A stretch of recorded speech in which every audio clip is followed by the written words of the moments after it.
Gold, trusted gold buyers. మీరు తాకట్టు పెట్టిన బంగారాన్ని విడిపించి ఈ రోజు ఉన్న మార్కెట్ ధరకు కొనబడను. నమస్కారం, వెల్కమ్ టు ఐ డ్రీమ్. ధర్మ మార్గం విత్ విజిత కార్యక్రమానికి స్వాగతం.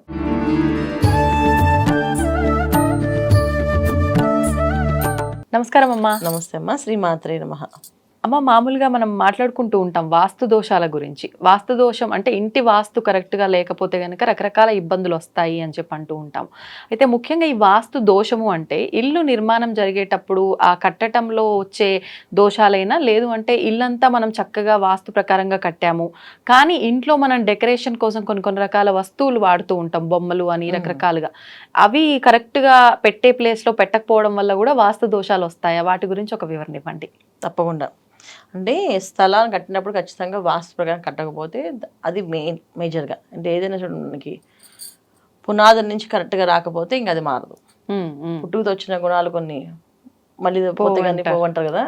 అలాగే బేసిక్గా ఒకసారి దెబ్బతిందానికి ఫౌండేషన్ పోయింది అనుకోండి, అది ఇంకా బిల్డ్ అవ్వదు. ఓకే. సో బిల్డ్ అయ్యే అవకాశం ఎప్పుడు ఉండదు. అందుకే ఒక్కోసారి స్థలాలు కొన్నాక, ఇల్లు కట్టాక మాకు ఇంట్లోకి వచ్చాక అన్ని ప్రాబ్లమ్స్ వచ్చాయంటే జనరల్గా ఇల్లు అమ్మాయిని చెప్పేస్తాం. అంతే, అమ్మేసేయండి అని చెప్తాను. ఎందుకంటే ఎన్ని రిపేర్ చేసినా ఒకసారి గడపకి అమ్మవారికి పెట్టి పూజ చేసి ఈ గడప మనది అని చెప్పి పూజ చేశాక ఆ గడప మంచి ఇస్తుందో చెడు ఇస్తుందో మనం ఏం చేయలేం. Okay okay. దాన్ని మార్చి దాన్ని చేయడం కంటే అది అమ్మేయడం బెటర్. ఒకటి. రెండో ఆప్షన్ ఏంటంటే మళ్ళీ దాన్ని డిమోలేషన్ చేసేసి, అంటే మొత్తం పడగొట్టేసి మొత్తం స్థలాన్ని శుద్ధి చేసేసి స్థలంలో ఉన్న ఎనర్జీస్ అని చెక్ చేసుకొని మళ్ళీ ప్రారంభం చేయడం. పెద్ద పని, చాలా పెద్ద పని. అంటే కొన్ని స్థలాలన్నా మనకి ఆ స్థలంలో ఉన్న అభివృద్ధి ఏంటంటే ఇళ్ళకు పనికిరావు, వ్యాపారాలు పనికి వస్తాయి, కొన్ని హాస్పిటల్స్ పనికి వస్తాయి. ఇప్పుడు మీకు ఒక విషయం తెలిస్తే, మన కేర్ హాస్పిటల్ ఉంది ఇప్పుడు బంజారాస్. ఒకప్పుడు అది ఒక రెస్టారెంట్ హోటల్, భాస్కర్ ప్యాలెస్ అని పేరు ఉండేది. అది దాంట్లో అంతా రూమ్స్ గేమ్స్ అన్నీ ఉంటాయి. ఎప్పుడు డల్ అయిపోయి వాళ్ళు దాన్ని నడపలేక ఇబ్బంది పడి తర్వాత దాన్ని వేరే వాళ్ళకి ఇవ్వడం, కేర్ వాళ్ళకి ఇచ్చేయడం. అది ఇప్పుడు హాస్పిటల్ దినదిన అభివృద్ధి అవుతుంది. అంటే ఆ స్థలం కోరుకునేది ఏంటంటే, అక్కడ ఆ స్థలంలో ఉన్న నెగిటివ్ ఎనర్జీ ఏంటంటే రోగాలు, ఏడుపులు, రాక్షసత్వం కోరుకున్నది.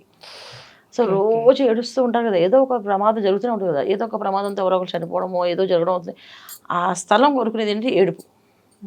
సో ఏడుస్తూ ఉంటే దానికి హ్యాపీ అనమాట. అది ఒక్కొక్క భూమికి అలా తత్వం ఉంటుంది. ఈ భూమి తత్వం అనేది పూర్వం మనకి ఎలా నిర్దేశించేవాళ్ళం అంటే, ఒక స్థలం చూసాక ఆ స్థలంలో కాసేపు ఆవును వదిలేస్తే ఆవు 10 నిమిషాలు ఉండదు, అలా నెగిటివ్ ఎనర్జీ ఉన్న చోట వెంటనే బయటకు వచ్చేస్తుంది. అలా ఆవు బయటకు వచ్చేస్తుంది అని అంటే ఇంకా ఆ స్థలం ఇంటికి పనికి వస్తుంది అనేది నమ్మకం ఉండేది కాదు. గుడికి కానీ ఇంటికి కానీ ఆవు ఉంటేనే కట్టేవాళ్ళు. పిల్లిని కానీ కుక్కను వదిలేస్తే పిల్లి మొత్తం ఉందంటే నెగిటివ్ ఎనర్జీ అని అర్థం.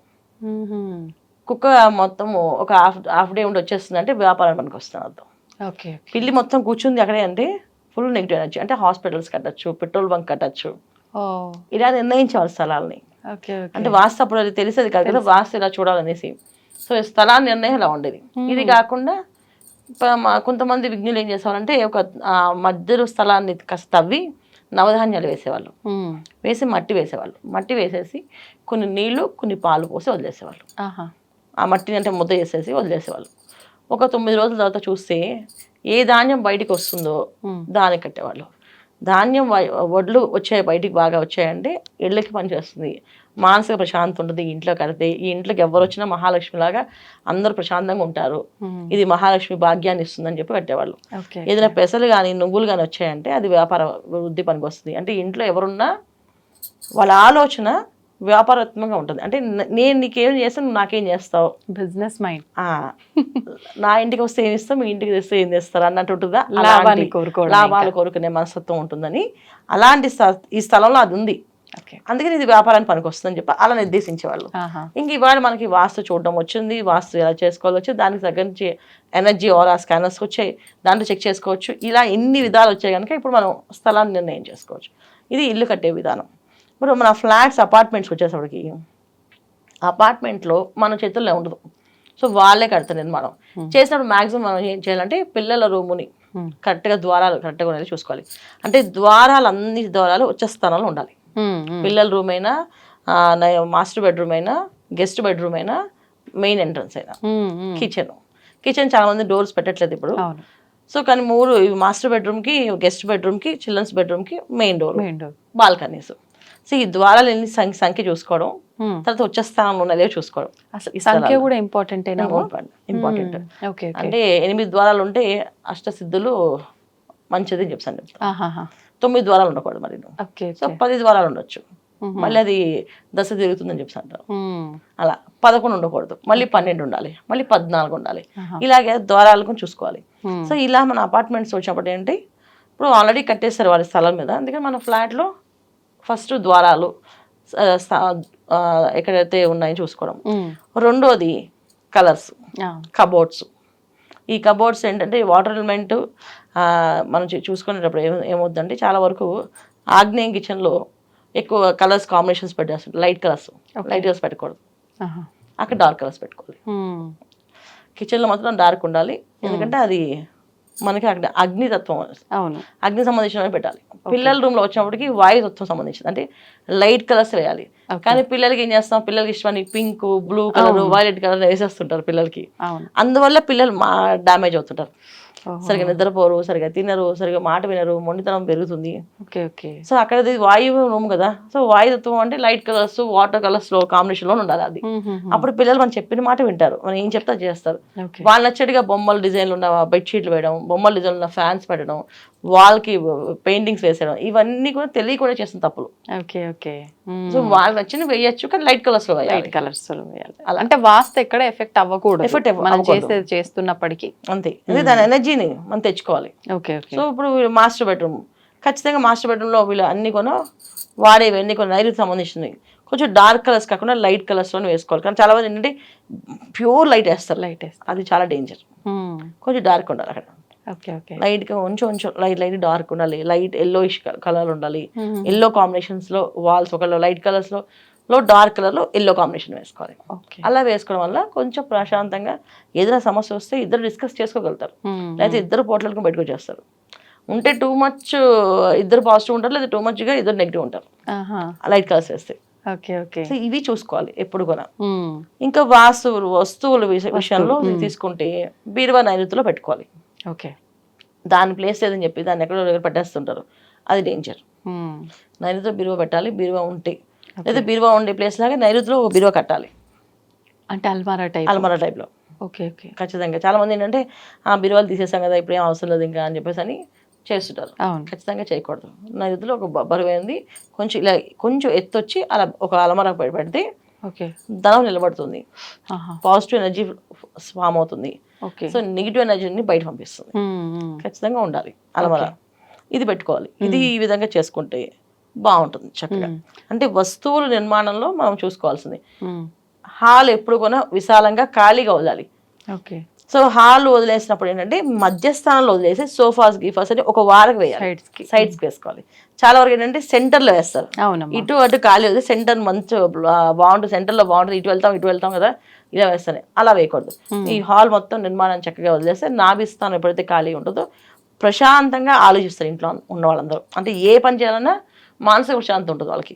ఇప్పుడు ఎవరికైనా మనసు బాగుంటే ఏ పనైనా సాధించగలరు, మనసే బాగాలేదనుకోండి ఇంకేం చేయలేరు. సో ఎప్పుడైతే ఈ హాల్ డెకరేషన్స్ తో నింపేస్తారో వాళ్ళు క్లమ్జీగా అయిపోతుంది. అంటే అసలు హాల్ డెకరేటివ్ ఐటమ్స్ ఏమి పెట్టకూడదు అంటారా? హాల్ ప్రశాంతంగా ఉండాలంటే ఫోటో ఫ్రేమ్స్ పెడుతుంటారు కదమ్మా చాలా మంది, అవి ఫోటో ఫ్రేమ్స్ ఏంటంటే ఒక హ్యాపీ మూమెంట్స్ ఉన్నవి, వీళ్ళ ఫ్యామిలీ ఫొటోస్ ఉన్నవి, అవి ఒక సైడ్కి డైనింగ్ హాల్ దగ్గర నుంచి పెట్టుకోవాలి.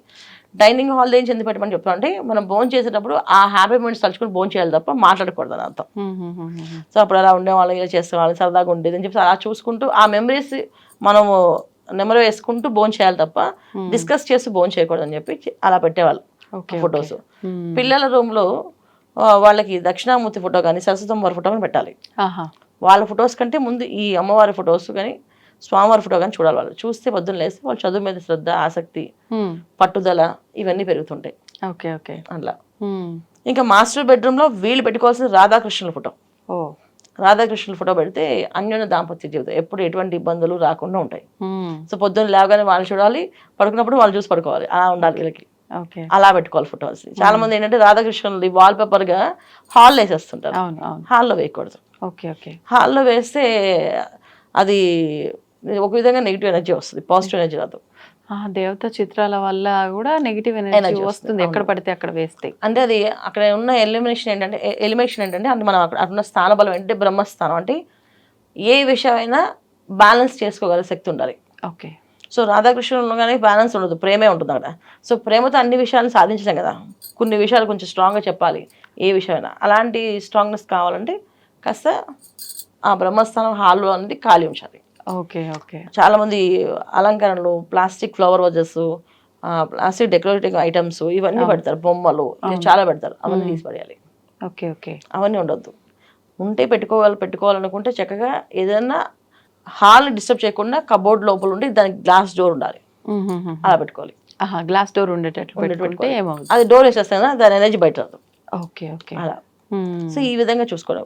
చాలా మంది సెంటర్ లో టీపాయ్ వేసేస్తారు, అవును. చాలా బరువైన టీపాయ్ వేసి కదలకుండా, అది బ్రహ్మస్థానం మూసినట్టు అవుతుంది. కానీ మరి సోఫా ఉంది అంటే ఖచ్చితంగా టీపై అక్కడ వేయాలి కదా. ఆ. అది మధ్య సెంటర్ లో ఏది చెప్తాను, అందుకే అది కూడా కొంచెం కార్నర్ కార్నర్స్ వచ్చేసేయండి.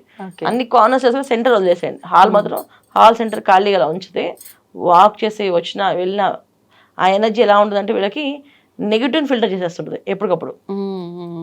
ఓకే. సో చాలా వరకు అందరూ చేసే పెద్ద మిస్టేక్ చాలా అపార్ట్మెంట్స్ లో చూసాను వెళ్ళినప్పుడల్లా, హాల్లో రౌండ్ సోఫా సెట్ వేస్తారు, ఆ మధ్యలో టీపాయ్ బరువైన టీపాయ్ వేసేస్తారు, అది కదలదు, కనీసం క్లీన్ కూడా చేయడానికి ఉండదు. ఒక కార్పెట్ వేస్తారు, దాని మీద టీపాయ్ పెట్టేస్తారు. అవును. సో ఎప్పుడో కానీ 1 వీక్ 10 days క్లీన్ చేస్తుంటాం. పైగా ఎవరు పొద్దున రాత్రికి వస్తారు కదా, ఎవరు డిస్టర్బ్ చేయరు కదా అని చెప్పేసి అంటారు. కానీ వీళ్ళున్న ఎనర్జీని రోజు రోజుకి డౌన్ అయిపోతుంది అది క్లోజ్ చేయడం వల్ల. దానికి సెంటర్ పెట్టుకుని ఆ సెంటర్ వదిలేయాలి. ఓకే. ఓకే. బాగుంటుంది. అంటే ఏదో మనకు నచ్చింది కదా అని చెప్పి ఏది పడితే అది ఎట్లా పడితే అట్లా వేస్తే ఇలాంటి ఇబ్బందులు అందుకే వస్తున్నాయి. జాగ్రత్తలు తీసుకోవాలి. మన ఇల్లు బట్టి సామాన్లు కొనేవాళ్ళం అన్న. అవునవును. ఇల్లు ఎంత ఉంటే దాని తగ్గట్టు సామాన్లు కొనేవాళ్ళం. ఇప్పుడు అలా కాదు, ఇల్లు ఎలాగే ఉండేది, మన మాత్రం సోఫా సెట్ కంపల్సరీ కావాలంటారు.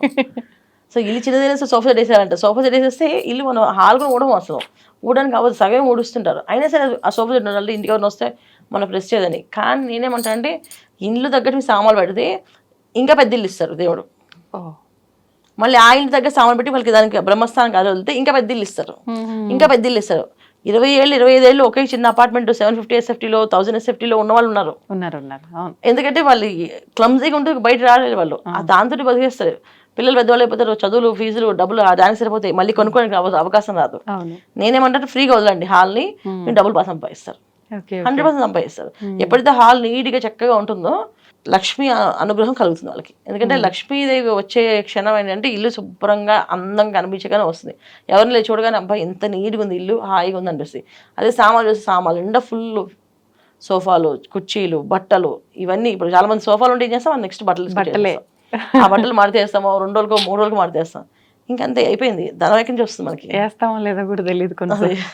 సో ధనం ఎక్కడి నుంచి వస్తుంది, ఇవన్నీ పనుల వల్ల. ఇప్పుడు సోఫా లేదనుకోండి, బట్టలు ఖచ్చితంగా మనం కింద వేయం కదా, ఖచ్చితంగా మాడితేసేస్తాం. ఇవన్నీ ఏంటంటే పెద్దవాళ్ళు మనకి మన ఒళ్ళు వంగుతుంది, ప్లస్ ఇంట్లో ధనలక్ష్మి తాండవం చేస్తుందని చెప్పి ఉంచేవాళ్ళు. ఇవాళ రోజు ఇవన్నీ కంఫర్ట్స్ వచ్చేసి అసలు ధనలక్ష్మి అనేది రావాలంటే అమ్మ రామ్మ అని పూజలు చేస్తే కానీ రావట్లేదు అని చెప్తుంటారు.